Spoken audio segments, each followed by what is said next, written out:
Nationalism کی طرف ہم آتے ہیں، اسپیشلی مشرق وسطیٰ میں ہم دیکھتے ہیں کہ ایک پہلی تحریک پیدا ہوئی تھی جسے عرب نیشنلزم کہتے ہیں،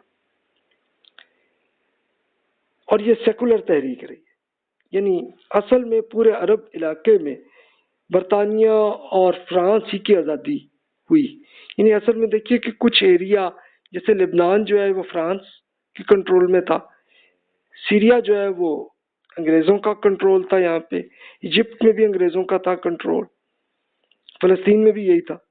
تو لیکن جب انہوں نے ایک کیا، جب آزادی ہو گئی، تو اب ایجپٹ کے ایک صدر تھے جمال عبد الناصر، ان کی حکومت 1951 ٹو 1970 تک بنی، اور انہوں نے ایک سوشلسٹ آئیڈیالوجی کو وہ مانا تھا کہ جناب جی جیسے جیسے رشیا میں سوشلزم ہے تو ایسے ہی ایجپٹ میں ہونا چاہیے، اور اس طرح سے ہونا چاہیے۔ تو انہوں نے پھر یہ ایک باقاعدہ ایک آئیڈیالوجی لے کے پھر عبد الناصر صاحب نے، جمال عبد الناصر صاحب نے پھر سیریا، جارڈن، عراق، یمن ہر طرف دعوت پھیلا رہے تھے۔ سیریا اور عراق میں کچھ کامیابی بھی ہوئی ان کی، اور پھر یہ باس پارٹی بن گئی۔ اب یہ کئی ممالک کے یہ سارے پھر صدر اکٹھے ہوئے، اور ایک مشترک ملک ہونی چاہیے، لیکن پرابلم وہی ہوئی کہ ہر صدر کو چاہتے تھے کہ میں ہی پورے مشترک ملک کا میں بنوں صدر، تو آپس میں اسی میں پھر آپس میں بننے کی ناکام کوشش ہو گئی کہ جو کوشش تو تھا اس پورے کو ایک ملک بنا دیں، لیکن کوئی بھی نہیں مانے، سارے تو سب الگ ہو گئے۔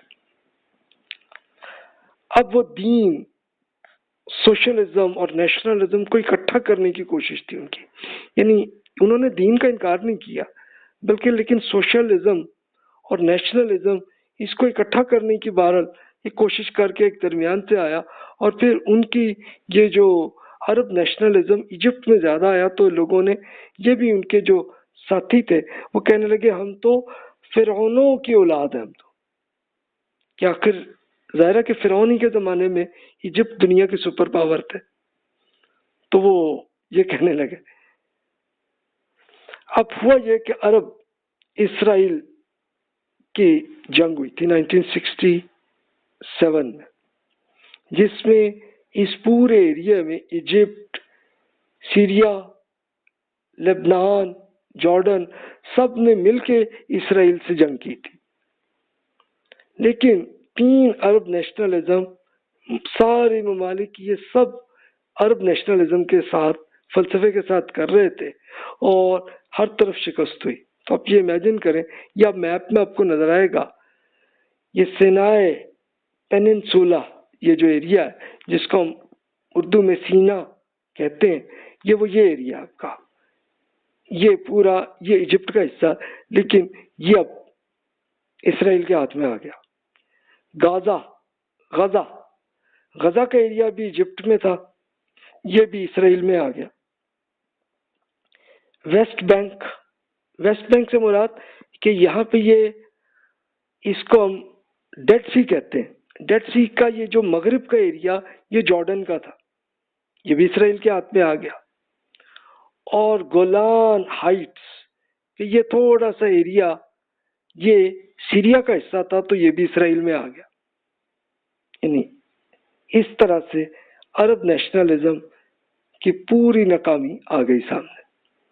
کہ اصل میں جنگ کیا آئی تھی، کہ اسرائیل کیوں بنا تھا کہ سیکنڈ ورلڈ وار میں یہودیوں نے ایک باقاعدہ فرانس اور انگلینڈ کے ساتھ معاہدہ کیا تھا کہ جناب ہم آپ کی پوری ہیلپ کریں گے، آپ پلیز ہمیں بھی ایک پورا یہودی ملک تو بنا دینا۔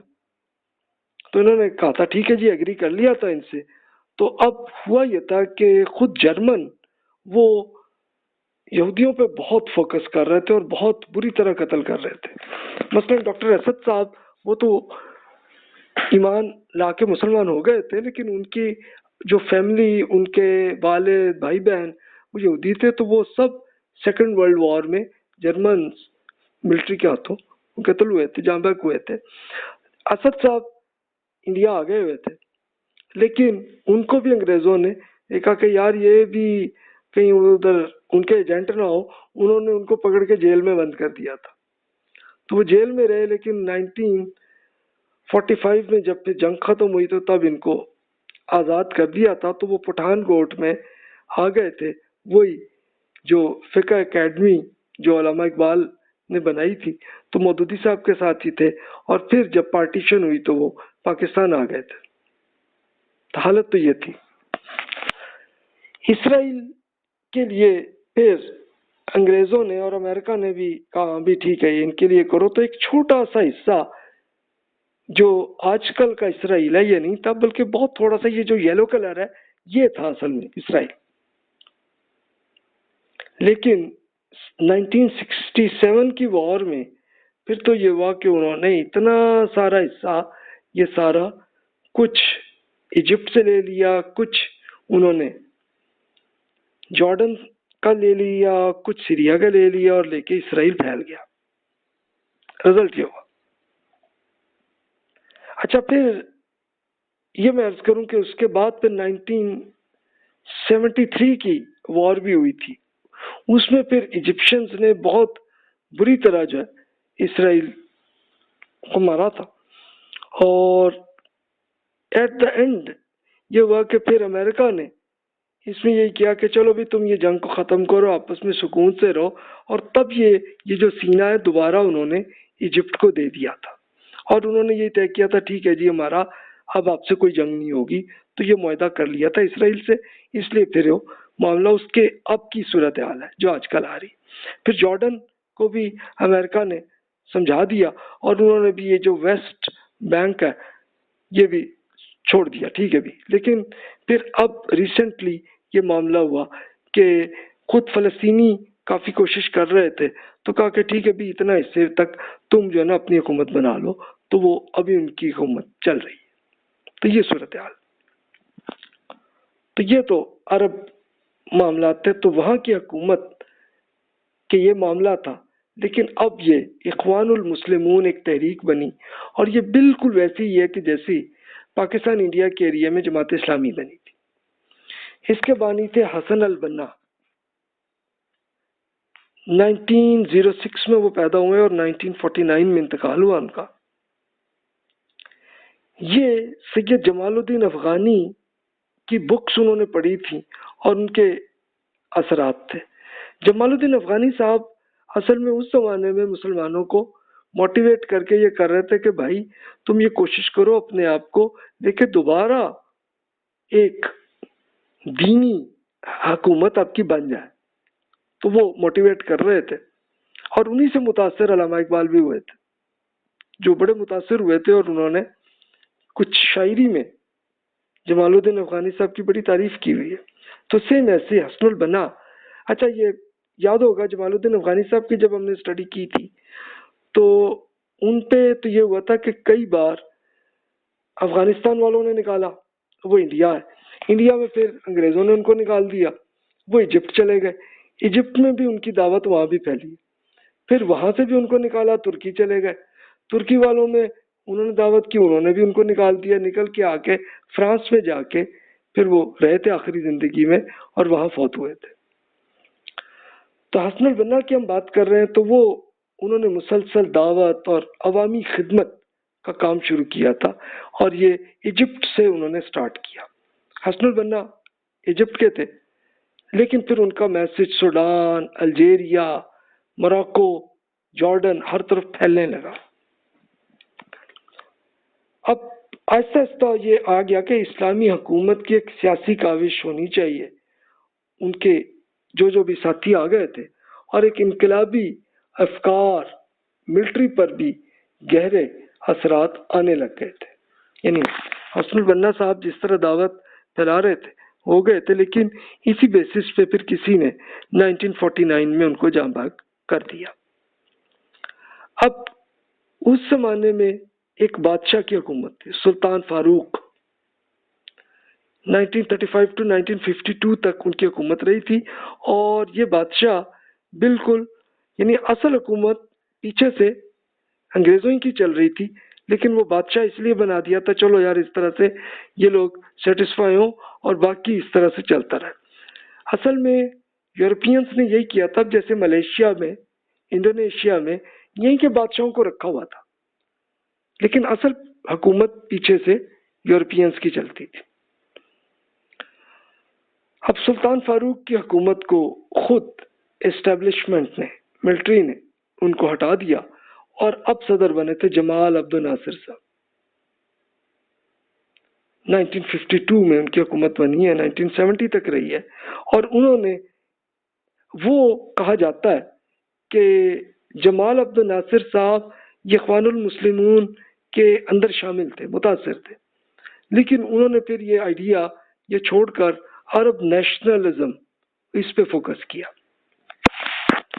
تو انہی کے زمانے میں پھر حسن البنا صاحب کو تو جہاں بھاگ کیا گیا تھا، تو سید قطب ایک مین لیڈر تھے، وہ بھی 1906 میں پیدا ہوئے تھے، ان کے ساتھی تھے اور 1966 تک ان کی زندگی رہی.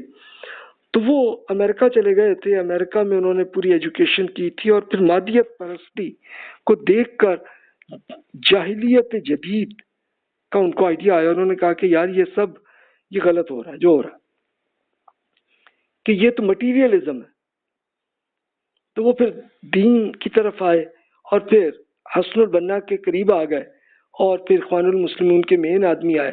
پھر انہوں نے دینی جدوجہد کی اور پھر انہوں نے فی ضلال القرآن ایک تفسیر کی بک بھی لکھی، جس کا جماعت اسلامی میں اردو میں ترجمہ کیا گیا. یعنی اس کا ریورس بھی چل رہا تھا کہ پاکستانی جماعت اسلامی سے تعلق بھی تھا اور ایک دوسرے کے اثرات بھی تھے. یعنی مودودی صاحب کی بکس کو عربی میں ٹرانسلیٹ کر کے ایجپٹ میں آواز، تو وہ اخوان المسلمون بہت امپریس ہوئے. اور آپ اگر سید قطب صاحب کی آپ فی ضلال القرآن کو آپ عربی میں پڑھ لیجئے تو سیم آپ کو یوں لگے گا کہ جیسا مودودی صاحب کی تفہیم القرآن ہے، سیم ویسے ہی ہے. آئیڈیا دیکھیے. اب ہوا یہ کہ اخوان المسلمون نے کافی احتجاج کیا کہ جناب آپ تو ہمارے ساتھی تھے جمال عبد الناصر صاحب، دوبارہ آپ خلافت راشدہ جیسی حکومت بنائے. تو انہوں نے کچھ احتجاج کیا، تو تب یہ ہوا کہ جمال عبد الناصر نے اخوان المسلمون کے بہت سارے ساتھی، خاص طور پہ سید قطب کو لے کے سزائے موت کر دی تھی 1966 میں. پھر اس کے بعد ہوا یہ کہ سید قطب اگلے سال اسرائیل سے جنگ کر بیٹھے اور بری طرح وہاں پہ، یا ان کے اگلے پھر تو رزلٹ یہی ہوا اس کا کہ جمال عبد الناصر کی یہ جو آئیڈیا، ان کی تحریک تھی عرب نیشنلزم، وہ بھی فنا ہو گئی. اب ہوا یہ کہ اخوان المسلمون کے جو بھی ساتھی رہ گئے تھے، تب نئے جو صدر بنے ایجپٹ کے انور سادات، 1970 to 1981 تک کی حکومت رہی ہے. تو اس میں اخوان المسلمون کی دعوت زیادہ پھیلتی چلی گئی اور پھر 1973 میں اسرائیل کے ساتھ دوبارہ جنگ ہوئی تھی ایجپٹ کی. تو اس میں اخوان المسلمون نے باقاعدہ ایک جہادی کلچر کے ساتھ وہ بھی انہوں نے ایجپٹ کی ملٹری کی بڑی مدد کی تھی اور اس میں شامل رہے تھے وہ. لیکن ہوا کیا کہ پھر یہ جنگ میں ہوا یہ کہ انور سادات صاحب کی حکومت نے یہ سینا یہ دوبارہ آ گیا. کافی حد تک انہوں نے اسرائیل سے فتح کر لی تھی، لیکن اب امریکہ نے جب روک دیا تو رک گئے. اور پھر یہ ایگریمنٹ بھی انہوں نے اسرائیل سے کر لیا کہ ٹھیک ہے جناب کوئی بات نہیں، ہم آپ کو اب کچھ نہیں کہیں گے، تم چیز جو ہے نا ہماری زمین چھوڑ دو. تو چھوڑ دیا اسرائیل نے بھی اور وہ آ گیا معاملہ. لیکن اب پھر یہ ہوا کہ اخوان المسلمون میں ایک بڑا غصہ تھا کہ ہم نے تو جہاد کیا بھائی، پھر یہ خلافت راشدہ پھر نہیں آئی. تو انہوں نے پھر الگ گروپس الگ ہو گئے. اب اخوان نے تو یہی کہا تھا کہ بھی نہیں بھی ہم ایک دوبارہ دعوت اور یہ کریں گے تو ہم وہی کریں گے، لیکن نہیں بھی. تب پھر ایک الگ ان کی پارٹیز بنی، التکفیر والہجرہ. کہ ہم جو بھی ہیں ان کو کافر قرار دیں گے اور ہم ہجرت کریں گے. اور ایک دوسری پارٹی بنی الجماعت الاسلامیہ، اور انہوں نے اخوان سے الگ ہو گئے اور انہوں نے انور سادات کا قتل بھی کیا تھا.